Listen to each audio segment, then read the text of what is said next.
My speech will begin in 3, 2, 1. The proposition team gave us a mechanism, a solution, a proposal on how we should adopt student loan mechanism in Indonesia.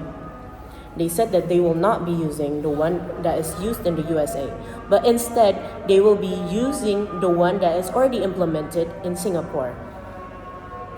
But they did not clearly state how, or more importantly, when they will implement this rule throughout their 8-minute and 27-second video. They framed this debate as whether students will be affected by their financial burdens and financial conditions during their studies, but they also forget how students will be burdened by their student loans and financial conditions during their working period or the period where they're looking for a job if this system of a Singaporean student loan mechanism is implemented. Here I am standing as the leader of the opposition team. I will first show how their proposals and claims won't work and is simply not true, and 2, give arguments and solutions on how we should face this student loan mechanism. For their claim that they will take money after the students have a job, it is true. That is how the student loan mechanism is adopted in Singapore. Students will have to pay after they have a job. But this will also take a big chunk of the student's salary, which will still cause a big stress and a big burden to the students, which they fail to mention. That means this student loan system in Singapore only favors and beneficial to people with a higher income. They promise a better model, a better proposal on student loan, but still this causes a burden to the students. This burden can also cause the workers to lose focus on how they do their job, which beats off their purpose that doing this implementation of the rule of the student loan system in Singapore will release a better and a skilled workforce. This is not true. Why? Because the workforce have to think about their student loans constantly. And 2, they claim that students will think twice about leaving Indonesia because they will have a bond to Indonesia after this student loan mechanism is implemented in Indonesia. This is purely spectacle.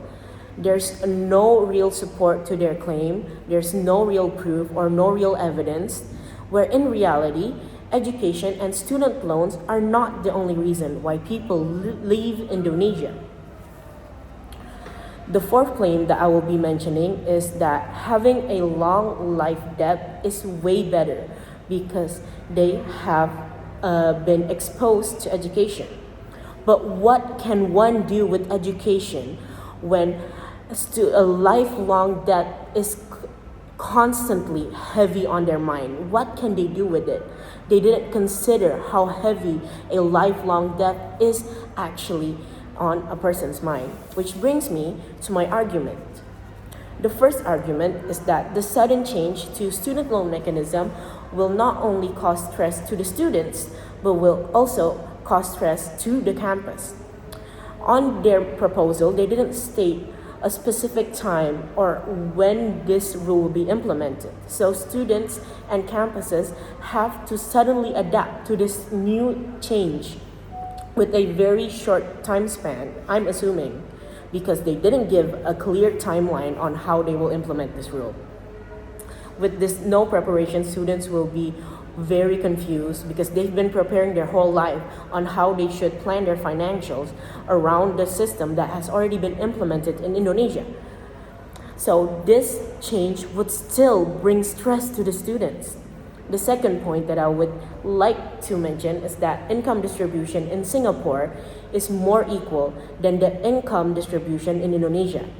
That means if we implement this rule in Indonesia, a loan-based system would be a very big burden to families with low income, that compares to students in Singapore and families to Singapore where wages are higher. Therefore, there is a less and way lighter burden. And now I will give you my solution and my proposal. Instead of focusing on making a new solution or making a loan mechanism, let's focus more on improving the tax and education system in Indonesia. With a better tax and education system in Indonesia, it would release a lot of weight for students and it would take a lot of weight off their backs. See, even with the Singaporean system, I've mentioned again and again and again that it will still cause a big burden, a big stress. So it does not work. In my world, there will be a balance between providing and taking, between students and governments. And this will, of course, relieve a lot of stress from students. So instead of changing the system completely, let's instead improve it and make it better.